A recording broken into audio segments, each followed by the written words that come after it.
Bab 528. Bertemu masalah besar. Suamiku, apa yang sedang kamu lakukan? Mengapa kamu masih tidak menyerangnya? Dia hanya pria peliharaan Irene saja, jadi tidak masalah bunuh dia, cepatlah serang dia.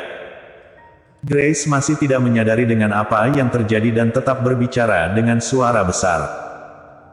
Kemudian dia pun tetap melihat Irene dengan tatapan yang penuh menantang, lalu mengejeknya, "Irene, jika kamu sekarang bersedia berlutut dan memohon padaku, mungkin aku akan berbaik hati untuk melepaskannya."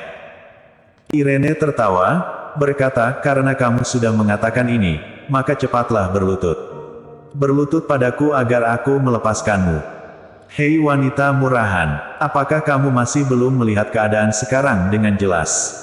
Pria murahan, kamu sudah hampir mati, tapi kamu masih berlagak hebat di hadapanku.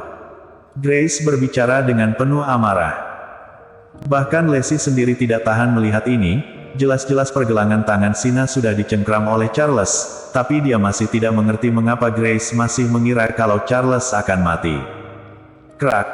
Tiba-tiba terdengar suara retakan tulang. "Haha, Irene, kamu sekarang sudah terlambat jika ingin memohon ampun padaku, pacar kamu sudah cacat, hahaha." Grace langsung tertawa kencang saat mendengar suara patahan tulang. Hanya saja saat dia sedang tertawa lebar, terdengar suara teriakan kesakitan yang memenuhi seluruh ruang toko pakaian itu. Semua pegawai itu dari awal sudah ketakutan, sekarang wajah mereka terlihat sangat pucat. "Irene, setelah ini giliran kamu bilang saja sendiri mau mati seperti apa?" Grace masih tidak menyadari kalau Sina yang berteriak kesakitan, dia masih tetap mengancam Irene. Krak krak krak.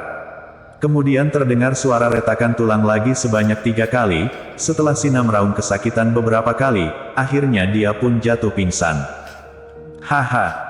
Grace tertawa dengan puas, "Irene, pria peliharaan kamu sudah tidak berteriak kesakitan lagi, aku rasa dia sudah dibunuh bukan? Istriku, kamu mau apakah wanita bodoh ini? Mau buat dia mati atau hidup?" Ketika Grace sedang tertawa dengan gila, terdengar suara yang membunuh. Lontaran kata mau mati atau hidup membuat Grace berhenti tertawa, kemudian dia melihat Charles yang sudah kembali ke sisi Irene dengan ketakutan. Kamu, kenapa masih bisa hidup?" Grace berbicara dengan suara gemetaran dan memasang wajah yang tidak masuk di akal. Ketika dia menoleh, dia melihat pacarnya sudah terbaring di atas lantai dengan keadaan tangan dan kakinya yang penuh dengan darah. Beruak. Dia merasa kepalanya berdengung, matanya terlihat penuh dengan ketakutan. Saat ini dia baru bangun dari mimpinya, ternyata suara teriakan tadi adalah suara dari pacarnya. "Grace, berlututlah dan minta maaf padaku, maka aku akan lepaskan kamu," kata Irene. Beruak. Hal yang membuat semua orang terkejut adalah Grace yang tadinya sangat angkuh, tiba-tiba langsung berlutut di hadapan Irene setelah mendengar lontaran kata Irene. "Irene, aku salah, aku benar-benar tahu salah, aku adalah wanita murahan yang berani memarahi kamu, aku adalah orang bodoh, wanita murahan, tolong maafkan aku." Grace minta maaf sambil memarahi dirinya sendiri, dia juga tidak berhenti bersujud untuk mengakui kesalahan.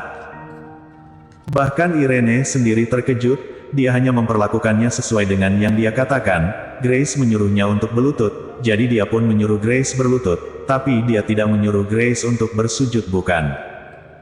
Lain kali ingat bawa otak kalau jalan keluar, apakah kamu tidak takut orang yang berhubungan denganmu akan mati karena tindakan bodohmu? Irene berbicara dengan datar. Kemudian dia merangkul tangan Charles, berkata, "Ayo Ketia pergi." Jerry juga merangkul tangan Lacey dan bersama-sama pergi dari sana. Ketika bayangan mereka telah menghilang, barulah Grace bangkit dari lantai dengan wajah yang dingin.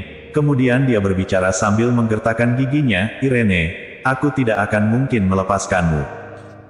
Setelah selesai bicara dia langsung pergi dari sana dan tidak memperdulikan Sina. Para pegawai itu terkejut karena Grace meninggalkan pacarnya yang sudah cacat itu dan meninggalkan tempat itu sendirian. Jerry dan yang lainnya sudah pergi dari sana. "Kak Irene, pria tadi adalah anggota keluarga Tian Kota Yan, apakah hal tadi akan memberikan masalah pada keluarga Ai? Saat perjalanan pulang Lesi bertanya dengan wajah yang khawatir.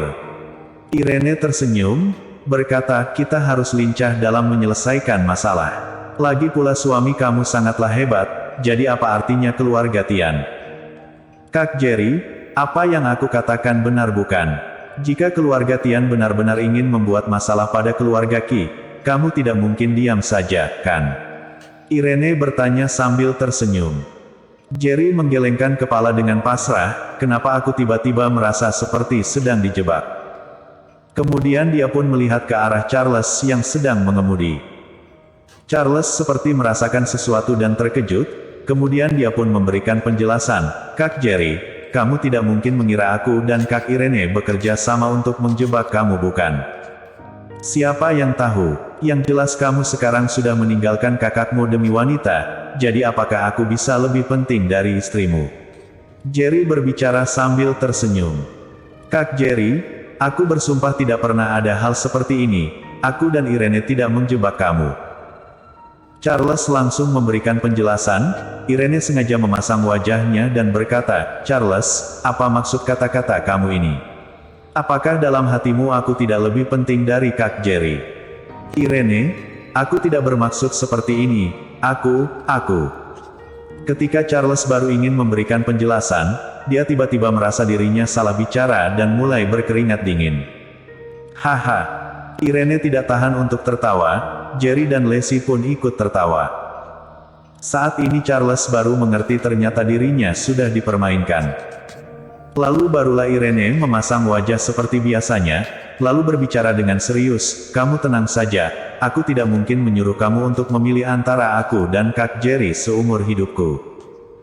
Karena bagimu aku dan Kak Jerry adalah orang yang paling penting, apalagi Kak Jerry sudah sering menyelamatkan nyawa kamu. Bisa dibilang tanpa Kak Jerry kamu pasti sudah mati di arena pertarungan.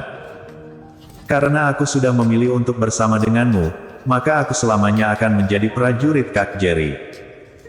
Jarang sekali Irene bisa serius seperti ini, hal ini berhasil membuat Charles memasang wajah yang serius dan juga membuat hatinya hangat.